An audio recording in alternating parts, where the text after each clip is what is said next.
So I'm very happy to welcome Sarita Bhagwat on the show today. I quit my very, very demanding finance job, which I loved, just absolutely loved my job. Carbs were the enemy for a long time. Fat was the enemy for a long time. I think the cholesterol fear has kind of come a full circle, and people have started seeing the value of ghee. You first always eat with your eyes. The first thing you're doing is seeing the food that's in front of you. You're then eating with your nose, and then you're eating with your tongue. You eat more mindfully, you eat probably more pleasure and less calories. Do you feel guilty when you put a little ghee on your dal, or you take a second helping of chole, or just enjoy some food? Do you feel guilty about that? You should not. This podcast is for you. We're going to explore why this is fundamentally, culturally, and scientifically wrong. My guest today, Sarita Bhagwat, changed her career path. She had a lucrative career in finance, and she is now studying gastronomy at Boston University. She's going to explain to us first what gastronomy means and why pleasure and nutrition go hand in hand. They are not separate.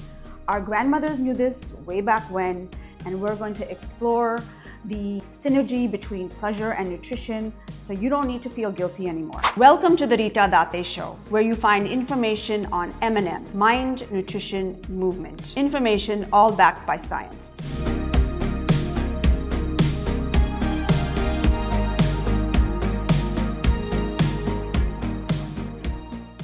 So I'm very happy to welcome Sarita Bhagwat on the show today. Sarita has trained to be a chef. This is after a long career in finance. She's also doing a gastronomy course, a master's at Boston University.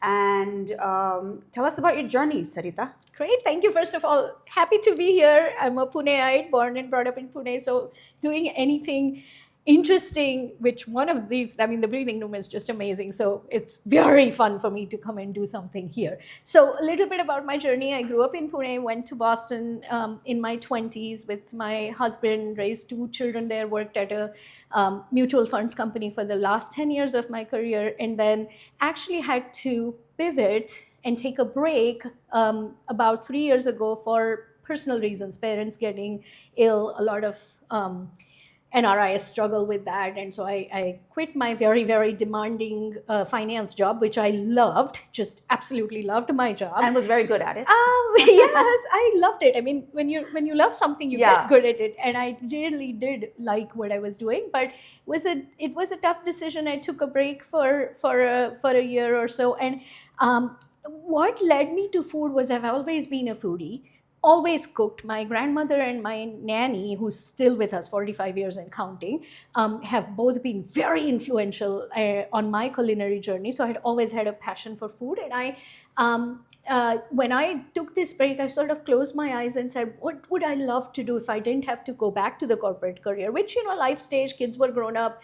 I was like, okay, I don't have to go back to that high pressure corporate job. So I really closed my eyes and thought what I love to do. And what I love to do is cook, experiment with recipes, try out different recipes, think about food, think about what food means to people and what different dishes mean across the globe. And that's what led me to starting a career, this culinary career.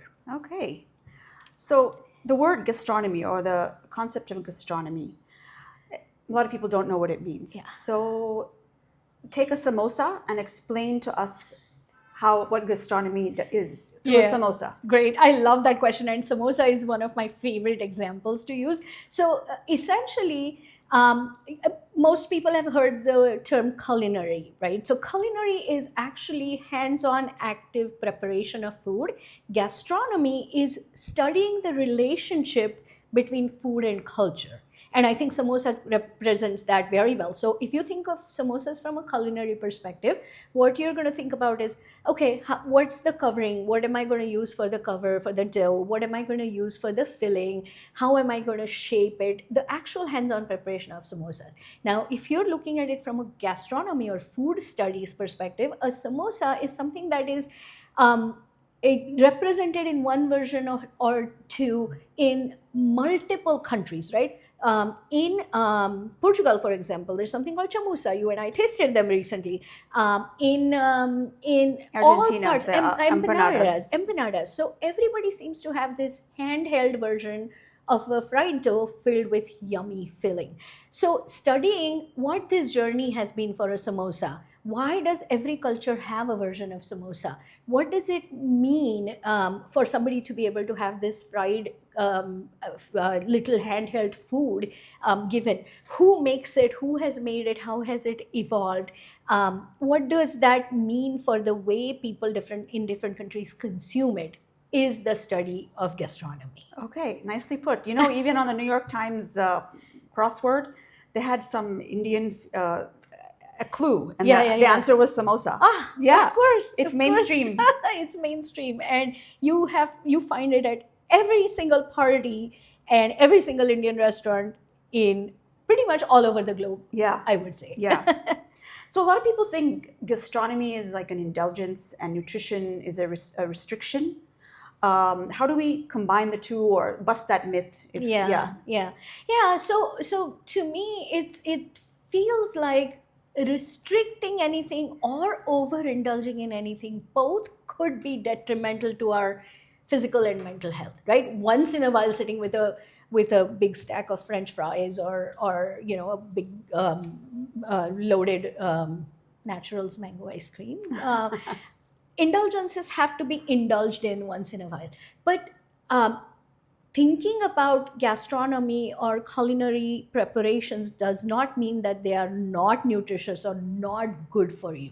So I think you can make nutritious food, especially Indian food. When we think about the Indian ingredients, when we think about lentils and ghee and fish and eggs, there are and vegetables. I mean, the leafy vegetables that you get here in India, I am blown away by them, and I cherish every day eating some kind of green leafy vegetable prepared in different ways when I'm in India. But that does not mean those are very nutritious ingredients. It does not mean that those ingredients are not in a gastronomical pleasure kind of way. You can make them. One of my favorite things is lal mat that we get here, right? Which we don't get. Amaranth, red amaranth. Amaranth, red which I get very, very, very rarely in Boston. Just very simply sauteing it with a little bit of garlic and onions and putting some shredded coconut. Oh, it's one of the best things you could eat. And I work at a food pantry back in Boston, and they sometimes collect vegetables from local farmers, and they happened to give me amaranth one day. And literally all the people, people who were shopping at this food pantry, mostly indigent people who come there, and it's a pantry where we give food for free for people. It's a charitable organization.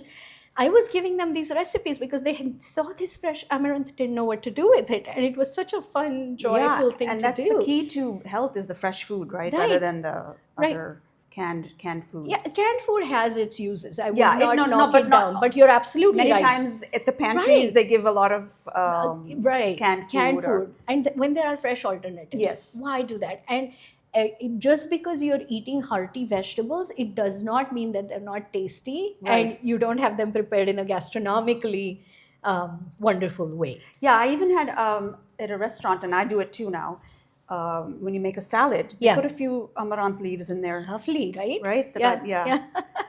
So ghee, lentils, spices, all good stuff that our grandmothers knew were good. Yes. The West kind of is still following. Why did it take so long, and what is the journey in that? Yeah, so one of the things I have noticed just in, several years of eating and thinking about food and observing food, and last few years more consciously thinking about it, is things go in waves, right? So there was a time when everybody was focused on very heavy meats in their diets. Carbs were the enemy for a long time. Fat was the enemy for a long time. We know about South Beach diet when it came to just eating tons of meat. I think the cholesterol fear has kind of come a full circle, and people have started seeing the value of ghee. right? How much does it help with your bones? Ayurveda has always been big on ghee, and I think the Western culture is starting to think about that. They're also starting to think more about vegetarianism. Partly because of ecological concerns. The meat farms in some of the parts of the US are terrible. Yeah. There are good alternatives. There are organic farms and farms where animals are raised and treated in a respectful way. So I'm not bashing meat. I'm not a vegetarian. I love experimenting with all kinds of foods. But I think it's the journey that some of the Western countries have taken they are focusing a lot more on vegetarian foods with health and environment in mind, and that has made them think about lentils. They've rediscovered lentils. French people always loved black lentils. They had some wonderful dishes with duck and lentils, which I learned at cordon bleu, which I love. But I think very simple preparations of masoor dal or moong dal with just a little bit of garlic tadka using ghee. Those things I actually teach in my cooking classes in the US, and they're incredibly tasty and at the same time incredibly nutritious, right? So that's something that people are starting to discover. Protein, lentils as an alternative to meat-based protein. Ghee is something that's actually going to nourish them. And spices. Now people are starting to utilize spices in the US in both sweet and savory things. Cardamom is something that used to be very unusual in India. Nobody used it. There was a time when Starbucks used to actually have a little shaking jar in addition to cinnamon of nutmeg. I was a very happy person when they actually had nutmeg in all the Starbucks because nutmeg and coffee creates magic together, right? So I think the Western countries, particularly the US, is on a journey of discovering spices and opening their eyes up to global spices. My company's name is Saffron and Savoy. So I do a lot of European cooking, a lot of Indian cooking, and saffron is something kind of a twist I have on my foods is every meal I prepare, there's at least one thing that has saffron in it. It's just between the color and the flavor and the aroma. I'm a huge saffron fan. So I always cook something with it, and I'm starting to see that the US is discovering it. There's actually a farm at the University of Vermont in the US that is producing saffron and experimenting with saffron in the West. And so it's... now the prices will go even higher. Well, maybe not locally, but the point is people are discovering the goodness in spices. The fact that you don't have to use a whole lot of different ones. People used to be scared that, Indian curry, you make one curry and you're buying 10 different spices for it and then they're sitting in your shelf. So I think people are utilizing them in different ways. That's now, good. That's good. There's options. There's you don't options, have to wait for the expiry. They'll use them. Yeah, and availability. I mean, availability has increased. In my travels in Europe, I have gone to small towns and villages in Spain and in Portugal, and I found Indian restaurants and stores there. So it's just delightful. Yeah, so at Cordon Bleu, you studied at Cordon Bleu, and you became, during your chef learning time.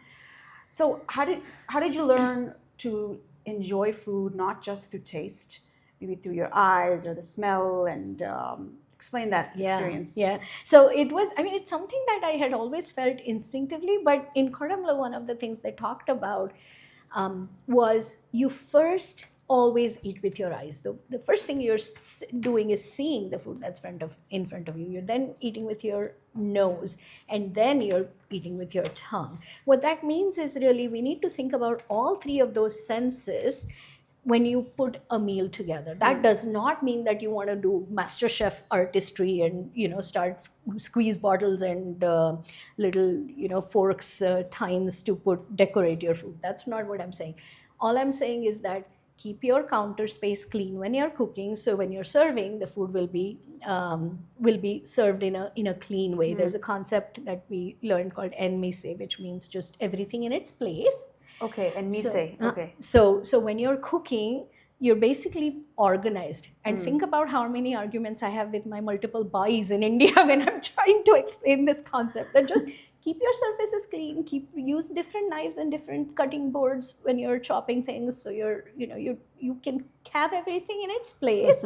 And then when you're serving the food, even if it's just simple lentils and rice, dal chawal with ghee and tadka, right?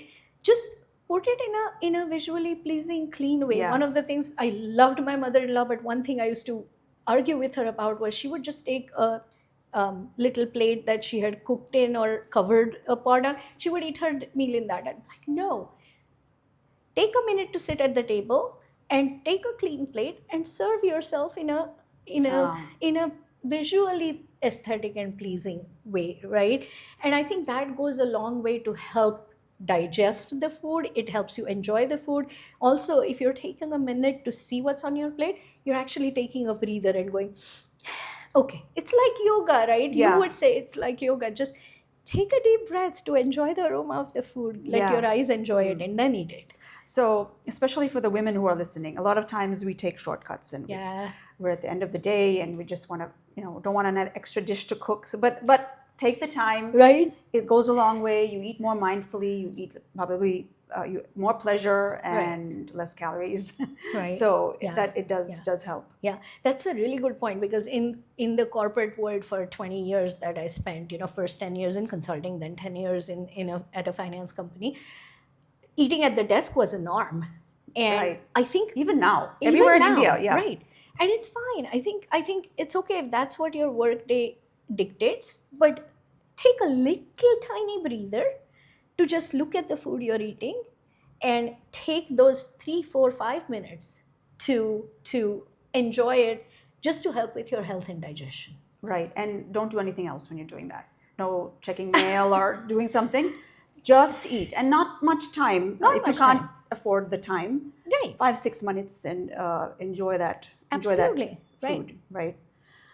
So you told me about this retreat that you cooked for I think women writers in Maine, right? Right. So that sounded very interesting to me, because I've been on a few retreats, and the food does make a big difference, both for feeding your mind, soul, body. Right. So tell us about that. Oh, that was I think it was one of my most favorite cooking gigs. It was in May, and I had just started my company last year. This was last year. And it was a retreat organized on a very remote island up in Maine for 10 women who were experimenting with their writing. And I basically loaded my crates of food and ingredients on a boat. A guy came in a boat to pick me up and took me to the island. We could see bald eagles, we could see amazing birds, and we stayed there. The island had nothing other than this big house where all the women were staying, and there was a cook's house where I was staying, sleeping up in the attic. And this feeding the soul notion was what was really beautiful about it, because what I could do is I was really thinking about what the weather was like, what these women were trying to do.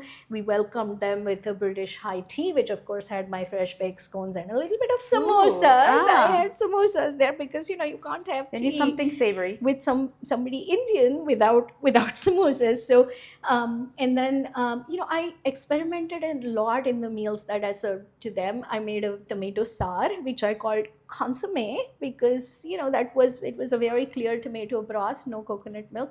And one of the women said, "Oh, I wish I could just bathe in this." And that to me was such a big compliment. So I did a mix of kind of spicy, brothy Indian food. I did some standard, quiches with my twist on them. I did morning yogurt bowls with compotes, because the fruits had been in season in the fall last year, or in the springtime. Lots of experimentation. I got to listen to them read what they were starting to write. So it was one of the most beautiful experiences of my life, to be able to serve these women, to feed their souls. I can't wait to read what they were starting to write there. And it's one of the joys of this kind of culinary profession. You love to feed people. So if anybody's having a retreat, give her a call. Give her a call. So you also have taught cooking in Portugal, right? Yes. I met you in Portugal. I've tasted her food there. So tell us about that. How did that happen? Yeah. So my husband and I do a lot of long distance hiking in Europe. It's been something that we've done, for the last several years. And in one of our hikes a few years ago, we ended up at this really wonderful farm in the Algarve region of Portugal. I stayed at the farm, and my kind of rule has been, any new country I go to, I tried to take a cooking lesson there. So I actually took a cooking class at that farm where this farm is amazing. It's owned by two sisters and a matriarch. One of the sisters was teaching Portuguese food, so I took a class, I learned about it, and we also tried a few Indian restaurants in Portugal. And one of the things that struck me was, how come the Goan Portuguese food is not talked about? There's a big colonization history, not all of it good, in fact a lot of it painful, but there's colonization history between Goa and Portugal. How come people haven't really talked about the cuisine that has impacted both countries? And as it turned out, I was taking this class on culinary tourism at the BU Gastronomy program, and it gave me a lot of confidence to structure a program at this farm. I proposed to them that I come and teach Goan Portuguese food, and then it was very small farm, 6 rooms, bed and breakfast. Happy to tell people more about it. It's a special place, and so I actually ended up going there, staying there for a month, and offering dinners to the guests who were staying there, about 10, 12 people, and the guests from the town. It was near a town called Tavira.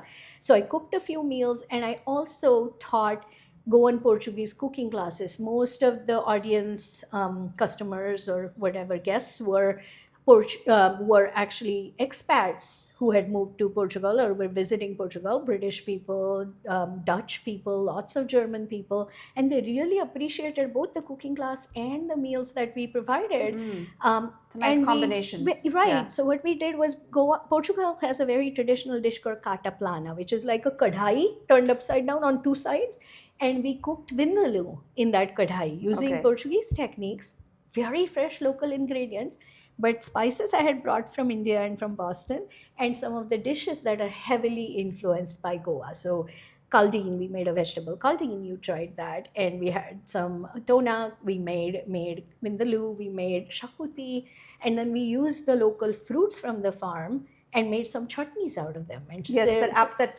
not apple chutney, that Neshpra. Yeah, which is like a loquat, I think they call it. And it was just in abundance, right? Yeah, every tree everywhere. on the farm, everywhere you could see, like you see mangoes in May or in Pune, there were neshpra everywhere, and they were just collected by baskets. So one morning I just woke up and peeled them wearing a glove, and put raisins and methi seeds, and luckily I had spices with me. And it was just unexpectedly an amazing thing that we served. They baked their local bread with a flour made from beans that were on the farm, and so we used that bread and covered it with this chutney and some goat cheese, local goat cheese. It was one of the best things. Did we not let you try that? I hope we let you try that. I don't know. I just had the Nespra. don't remember the bread and this I thing. think, yeah. Okay, next time. Next time, and I hope there'll be a next time for us to do it together. So when you design a dish, how do you keep people's digestion in mind, like the whole health aspect? Yeah. I mean, one of the things that I have learned, and fortunately not the hard way, but really ingrained, is allergies and nutrition needs that people have. It's not just about preferences, right? It's not just that, I hate the smell of cilantro, and it's a thing. People don't like coriander. A lot of people think of it as soap, and it's apparently as a DNA. Yeah, they think of it as soap. Apparently it's a genetic thing that there's some people who just cannot handle cilantro. But this is something we have to think about. Are there any allergies? Are there any tolerances or the lack thereof that you have to be careful about? So one of the things that I've started doing very deliberately now is when I am doing a cooking class or a chef thing where I'm serving a meal, I ask people first, almost give them 3 choices.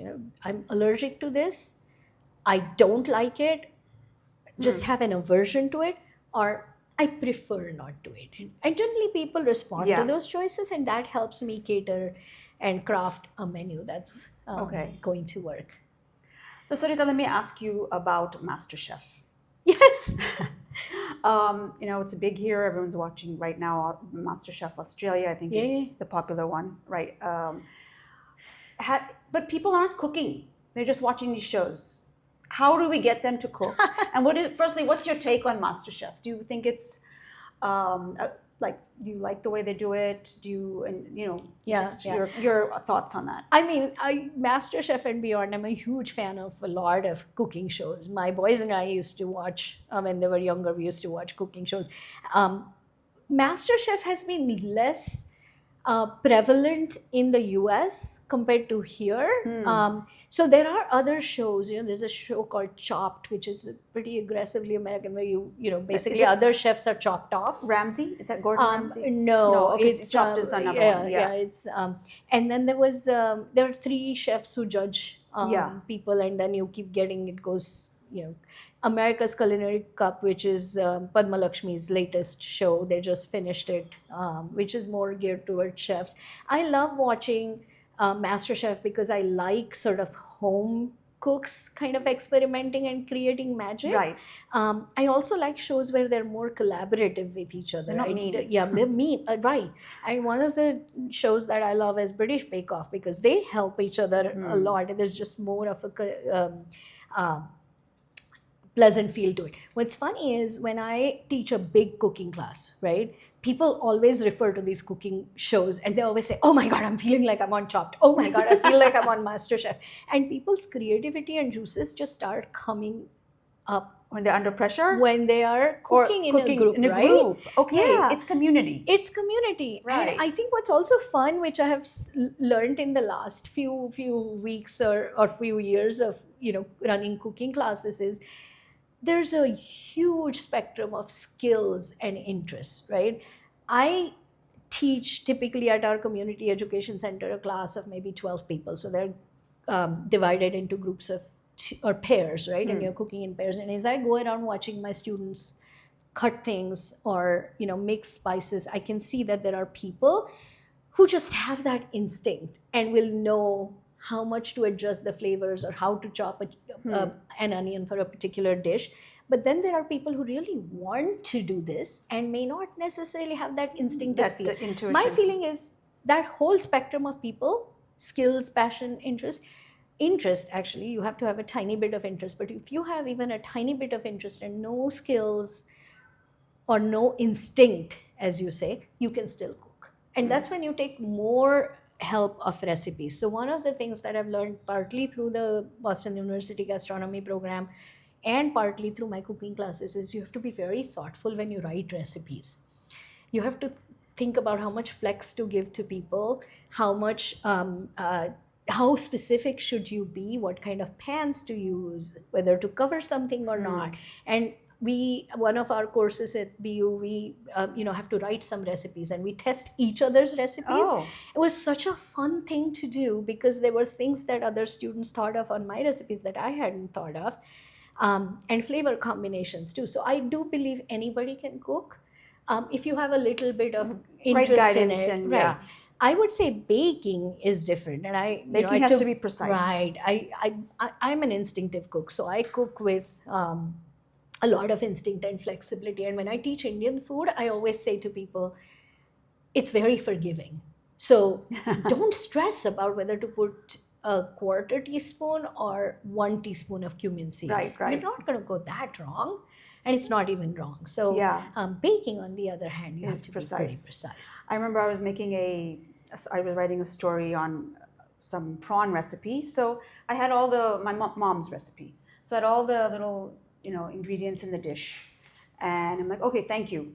Then we went to start cooking. And then she's like, oh, no, put a little more of this. Yeah. Put a little more of that. So it's a lot of instinct. Yeah, it is. And, I learned from my bai, my nanny, and she has never written down a recipe for me, but it was just the way she thought about it. And now I've stopped pestering her for recipes.